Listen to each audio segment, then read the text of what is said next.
What's going on, guys? Welcome back to the Kickback eSports show. I'm Jackson, and today we're going to be looking at some of the events we talked about last week. 2022 IAM Katowice and the 2022 Champions Tour for Valorant. Let's hop right into the video. Like we talked about last week, IAM Katowice 2022 was kicking off the final rounds of the tournament. It ended up with FaZe and G2 destroying the bracket with all clean sweeps, which is kind of fucking nuts. Then FaZe just mops the floor with G2. I don't really understand it, but it made for some interesting moments for sure. First off, we have FaZe stomping the shit out of Gambit. So much for 2 years in a row, I guess. It really wasn't pretty, so here's some highlights. The Orbs are winning this round for FaZe Clan right now, and Rob's now given ample time to reposition. Back of the site, he couldn't save here last time, but can he save the round this time? The first kill, there's more where that came from, and Shiro gets impatient, really wants this shot, and he's not being given it. To set up Robs, that Molly's really going to heat things up for him, and oh man, he's the devil incarnate, only now burning alive. Robs up and over, shut out by Shiro, but there simply isn't time. Carrigan turning back, oh, he's going to get caught with nades out, Hobbit just swings, and it's a whiff, a save by the bell. Their move, are Gambit going to make it first, the double swing and twists, oh, needs this, wrestling with the Glock, no way he gets them both, this just shouldn't happen. Meanwhile up the short side, Hobbit mows him down, oh man, talk about a pistol, Hobbit's dead, brushed aside, and it's FaZe Clan left up in the 2-on-1. No push on the back of it, FaZe Clan, they're going to double pump this, and oh, maybe not needed. Next, FaZe went on to Waffle Stomp Heroic, going 2-0 and securing a spot in the finals. What are these guys smoking, man? Like, give me some. On V1, if he gets past refresh, it feels like it's all coming together. Time ticking away. Oh, the spray converts, Brokey! Now just one man left to beat, and it's Tesses again. The man that Brokey got the better of last time in this clutch. This would get in his head, this would devastate him. Brokey, you're not supposed to win these this often. He's wrapping all the way around. He's playing the long game. He knows that Tesses is sweating right now. The pressure's on. Silence falls. There's nothing happening. Tesses swings back and Brokey locks in. Another one round for FaZe Clan. Another clutch, and this guy comes alive when the pressure's on. The other team that made it into the finals was G2. G2 played in the quarterfinals against Vertis Pro, beating them 2-0 and securing a spot in the semifinals. I don't know if you could really even call it a game. It was more equivalent to Navy SEALs playing airsoft with toddlers. I'm kidding. Actually, they pushed G2's pick, Inferno, into overtime 22-25, but then they really got their shit pushed in on Ancient. Here's some highlights. 2v5 between Alexi and Monacy. Monacy is waiting for his chance to strike as Alexi alleviates a little bit of pressure from G2 and puts it onto Jane. A 2 versus 5 turned into the 2v2. No way! It's only Flit left over. Oh, that is ridiculous! Maybe Monacy's able to sprint over to the A side, but for now it's going to be Hunter under pressure. Oh, that's a clean headshot. That is exactly what he would hope for, because now the other two players feel that extra bit of pressure. He's got them scrambled, doing it on his own, and he drops the bomb in the middle of it all. Flit's gonna try to chase, locked down by long distance spray, almost nailing that second, but now all of the CTs, they are corralled inside this B site, and instead of going to A, it's G2 just going to the fight. They're not gonna let them limp away from this. They're gonna end it here and now. Next, G2 went on to play Navi, and there was a big struggle for that 2-0 scoreline. 12-16 on G2's pick Inferno, then 13-16 on Navi's pick Mirage. Here's some highlights. And the retake forced away. Here we go, simple. Run boost. Oh, baby, he wants to get aggressive. He's got one.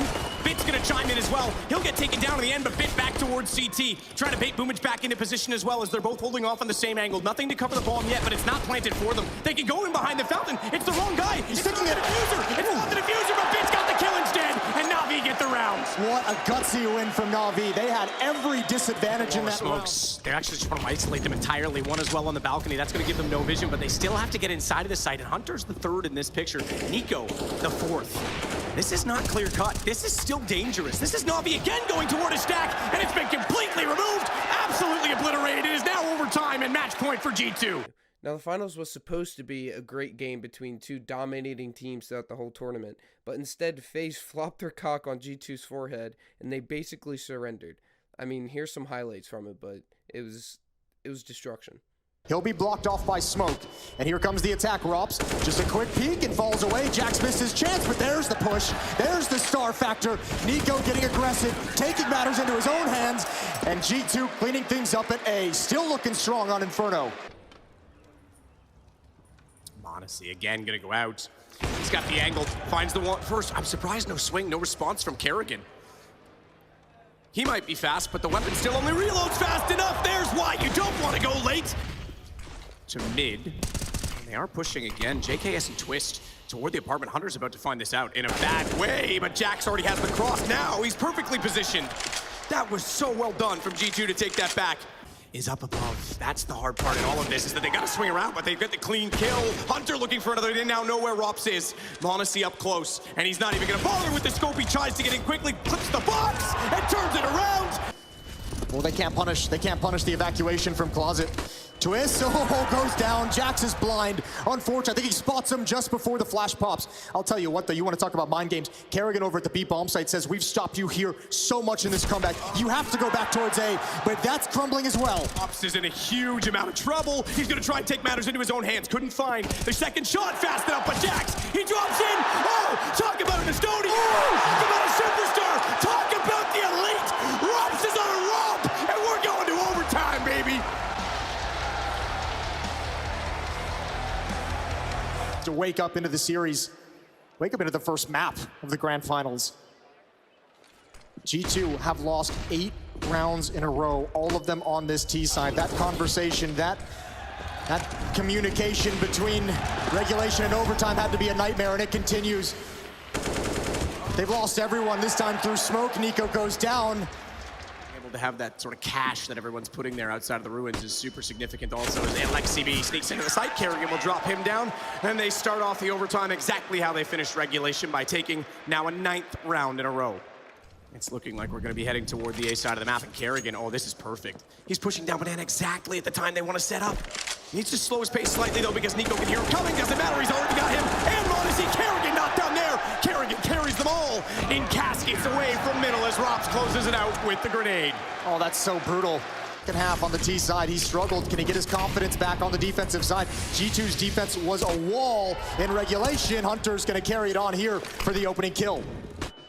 Be in for a long night on just the opening map, but the T's finally coming alive. That's the side that's been haunting for them. m0NESY can't step up this time as he tries. He lags, he does all the damage. Kerrigan's on 1, Brokey's on 14, but it is just Nico and eLexi that remain as the bomb is planted. Rops already in good position, sprays in, damage is there. eLexi is on 12 HP. He's got 12 kills in this game, and no more this round either as he gets taken out. That nade is well placed from the grave. Not gonna matter. It's over as FaZe somehow turned this back. And it's Rops again. That pretty much sums it up for the CSGO portion of the video. The next event that we'll be covering is the ESL Pro League, so make sure you stay tuned for that and you keep checking in for updates. Next, we have the Valorant Champions Tour. The main bracket is still to be determined, so no one has secured a spot yet. Here are the matches since last episode. Cloud9, The Guard, Version 1, and Optic all have 0 losses thus far, so we are seeing some dominating teams already. Next off, we have news for games. I have nothing, the gaming world is dead. Apparently GTA 5 is going to re-release for the 300th time on PS5 and the Series X, so there's that.